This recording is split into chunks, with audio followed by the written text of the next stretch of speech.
Thank you. I just wanted to say it's an honor to be here today, and it's been quite a journey, and I'm so very grateful to have learned from amazing professors and also classmates along the way.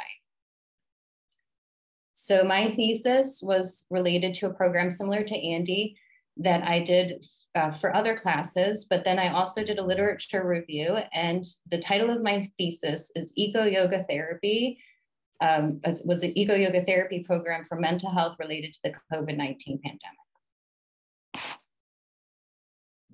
Thanks, Lane. We'll click over to the next one.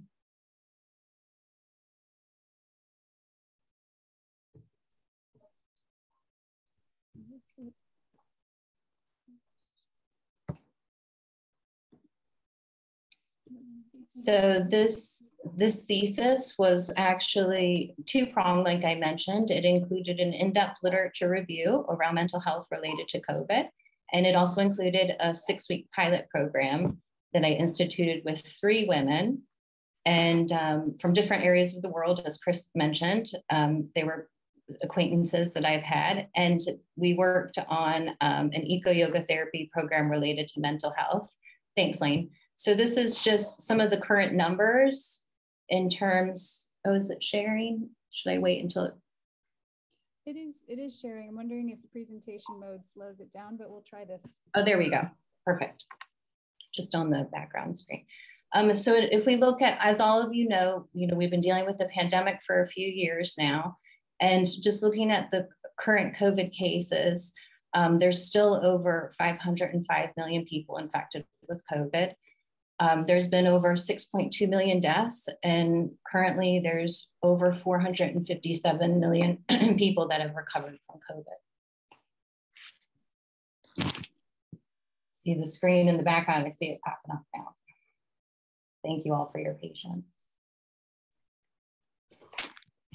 So as I was working through my master's over the last few years, concurrently with the COVID pandemic, I started to realize that there were a lot of tools that we were learning having to do with yoga that would help people who are dealing with mental health related to COVID. I'm sure you all have seen in the media, and if some of you are researchers and more scientific evidence is coming out, showing that COVID has had an extensive mental health impact globally. We'll click to the next slide. We'll just skip ahead a few. Great. Oh, back one. Thanks, Lane. Back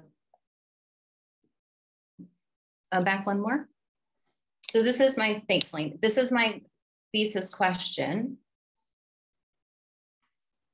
Okay, so again, I was interested in how does COVID affect mental health, and how can yoga, and in particular, not just yoga, but how can yoga and nature play an important role in healing through a holistic model of health? Okay, next slide, thanks. So again, this included a review of the literature. This is just a short little roadmap to show the areas that I covered in my literature review. So I looked at COVID and mental health. They did a recent study of 81 million electronic health records showed that 1/3 of COVID survivors had neurological or psychiatric conditions within 6 months of contracting the virus. So they're finding now that, again, COVID isn't just affecting the respiratory health of individuals. As we know, it's affecting our cardiovascular health and other health systems, including mental health.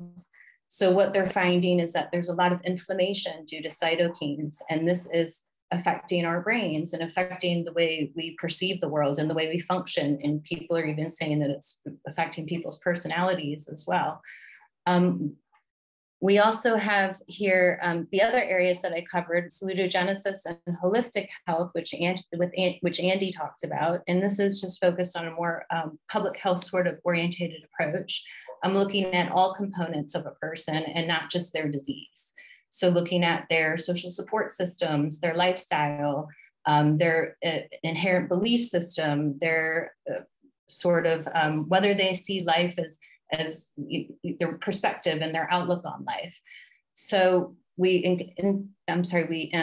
integrated this into the literature review. And then I also looked at nature and ecotherapy and mental health. And so this is sort of an umbrella term. And again, this is just I want to make sure I don't go over my time, so I'm keeping an eye on the time as well. This is in recognition of our innate ability to heal. And we are nature, nature is us, and we can't separate our body's healing from nature. So nature therapy is sort of an umbrella term that just recognizes healing that occurs in nature. So we integrated different elements of that, including getting enough vitamin D and other being out, maybe forest bathing, which is based on a Japanese practice, and other components of being out in nature, integrating that with the yoga. We looked at yoga and nature, and if you look at yoga traditionally, there was quite a high value placed on nature in typical traditional texts, such as the Rig Veda or the Yoga Vasista. We hear a lot of mentioning about nature. There's no separation like there is in more modern times. There was this inherent sort of respect and reverence towards nature. It wasn't uncommon for there to be that sacred sort of connection. Whereas now in modern times, where we're more disconnected and online and that sort of thing, we might not have that close connection for whatever reason. Maybe we're in an urban area. I also looked at COVID and the environment.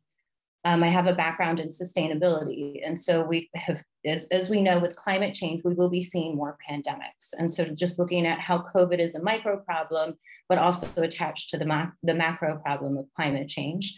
And then obviously looked at how yoga, the studies around yoga and how yoga is helping people with COVID. Thanks, Lane. Next slide. Again, the World Health Organization is reporting a 25% increase globally of mental health issues since COVID. And they said that this is just the tip of the iceberg. And women and young people seem to be the ones most predominantly affected. Thanks, Lane. Next slide. And this is not uncommon. In other pandemics of the past, the SARS pandemic, and even going back as far as the Spanish flu in 1918, there were mental health consequences. So this is just an example. And for some people, typically those that have been hospitalized, the pandemic has had traumatizing effects. So there have been people with increases in PTSD. And the SARS outbreak in 2003 is an example. And after that, they found increases in PTSD outbreaks. And then this is just a quick quote. One study found in Hong Kong that almost half of residents reported. Yes. Can you hear me okay? Oh, the projector is cooling itself. Hold on. Karyn, can you hear us? Yes. The projector's decided to cool itself. Let's see if I can. Let me see if I can adjust. I'll just try to share my screen. Do you want to stop sharing, Lane, and I can try to share my screen again? Sure, we can do it that way, or we can continue. It's going to take about 20 more seconds for, I can show you the 8 seconds for the projector. Oh, well, that's fine. No worries. That's all good. Thank you. Sure. Technical difficulties. So anyways, yes, in short, in other outbreaks in the past, mental health is impacted. And just here we go. Okay, it's gonna set up so the rest of the room will be able to hear you in okay, no worries. I'll just continue on. So you guys can't see anything on your end. No worries. Okay, so the focus again of this program was in recognizing the inherent healing power of nature and combining that with yoga therapy. So now I'm just going to talk briefly about the physical and mental health benefits of nature and of yoga. And this is just some of the research that supports what we probably already know and assume and inherently know, but it's nice to have the scientific research to back it up. So nature helps improve mental health. It's been found to lower depression and anxiety. It also has physical benefits. It reduces blood pressure, lowers mortality from cardiovascular disease, and it reduces stress. Yoga has been found to reduce anxiety and stress. It enhances coping mechanisms. It improves immunity and it lowers inflammation. It also supports our body's own healing capacity. And again, I focused on this salutogenesis, which Andy talked about, which is just really a holistic perspective taking into consideration people's belief systems, lifestyles, and even their feelings of self-efficacy. So we are in our environment, and our environment is us. There's an innate connection between humans and other living organisms. And with nature, we've seen positive impacts such as increasing happiness, decreasing stress, and this connection has been shaped by our evolutionary history. So now I'm going to move to more of the pilot program, or the eco-yoga therapy program that I did. So this was a program that integrated the healing components of nature with yoga therapy. You all just let me know, because I'm looking at my presentation here. So let me know when it's back on, and then we can catch up. Oh, you're awesome. Thanks, Lane. Perfect. So this was a 6-week pilot program for mental health. And again, here are the 2 components. And these are just some examples, like I mentioned. So we integrated the forest bathing with some meditation. And this could be a walking meditation or just sitting in the forest. And it doesn't have to be for long, maybe 20 minutes, or integrated into your exercise routine. And then sun therapy, which has also, the vitamin D is essential for our immunity. And there's also have been studies that vitamin D actually helps healing from COVID. So one of the women I was working with actually got COVID during the program, and she found the practices quite helpful. She did modify some of them because she was a bit sick, but she did find that they were useful in dealing with some of her symptoms. And then the yoga therapy included pranayama, breathing practices, asana, which is the physical postures, dinachara or lifestyle, and dhyana meditation. Thanks, Lane. To the next one. So my clients were 3 different clients from all over the world. One was a 42-year-old married female of Spanish American descent living in Spain. And she had COVID 3 days before giving birth to her 3rd child. She had 2 other little ones and 2 older stepkids. Client 2 was a 50-year-old female Kiwi living in New Zealand, an office worker with 2 teenage children, and she was the one that got COVID during the 4th week of the program. And client 3 was a 46-year-old British female Belizean woman living in Belize with her husband and 2 sons, 12 and 10, real estate agent. She lost 2 businesses during the pandemic, and her whole family had COVID at the beginning of the year. They were also homeschooling and have been homeschooling since then. So she's running her business from home with the kids there as well. Okay, next slide. All of them, again, this just shows our layout. I was in Florida at the time. My parents are there, and that was during this program. And we'll click to the next slide. I'm keeping an eye on the time, so I don't want to go over. So in terms of the session structure, there were weekly sessions for an hour to an hour and a half, depending. This happened over the last few months. We did have a one-on-one session for the intake and the final sessions. And I'll go into a little bit more about the structure of the program, but I sort of built on topics consecutively over the weeks, so we can combine different elements. Okay. And this is just to show some of the techniques that we use in yoga therapy to demonstrate that salutogenesis. So a SOAP analysis is the typical form that we would fill out after we do our practice or our sessions. And it just takes a look at the subjective sort of medical history and other data, but we also look at the objective factors. So the emotions behind the client, their energy levels. We do assessments related to breathing and musculoskeletal assessments, and then the plans for the yoga sessions. And we usually have the yoga therapist goals, and then the client's goals. Next slide, please. And then I'll just quickly go through this so I don't run out of time. So we look at the different, you might have heard from Francesca, we look at these different layers of a person. And so it starts at the physical layer to the breath layer, emotional wisdom and bliss layer. And again, it's like an onion, they're all interconnected, but they are layers. And next one.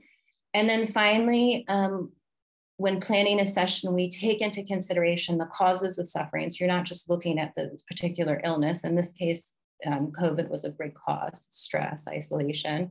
The goals, again, the client goals and the yoga therapist goals. And then upaya are the tools to achieve the goals. So in this case, the tools were related to the breathing, the pranayama, the asana, the practices, the time in nature, meditation. Next slide, please. And then these are just the program areas, which I'll go through quickly. So in terms of pranayama, it has been found to increase the functioning of the lungs and promote healthier breathing, better posture. Many of the women were concerned with their posture, calms the body and the mind. The physical component, the asana, reduces stress, decreases cortisol, promotes strength, movement, and flexibility, opens the chest and heart, which is important also for that in that area, and improves energy levels. So they were having issues with energy when they started the program. Dinachara looks at your lifestyle. So spending, how much time are you spending out in nature each day, and your sleep cycles, like Andy mentioned. And then the meditation component for calming the mind. And this is important, obviously essential for anxiety and depression. And then for including loving kindness towards our environment, towards others and ourselves. And then these were just overlapped with the philosophical understandings we brought in. So some of those, yogic understandings related to nature and the tenets of living an ethical life. And then our connection with nature. So just recognizing the mutually beneficial relationship that humans share. Obviously, we're part of nature. So just recognizing that important component can't separate out from health and healing. Thank you. And then this is just a quick timeline. So it just shows the breakdown of the weeks and the pranayama practices we did first, because that was quite important. And that was just a very enlightening experience for many of the women. And then asana and dinachara and so on. And it just lists some of the examples of the practices there. We'll click to the next slide for time's sake.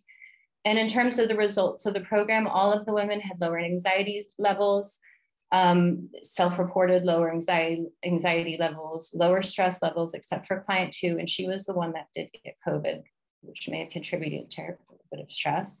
And then higher energy levels, except for the client 2 as well. Next slide, please. And then these are just some quick quotes.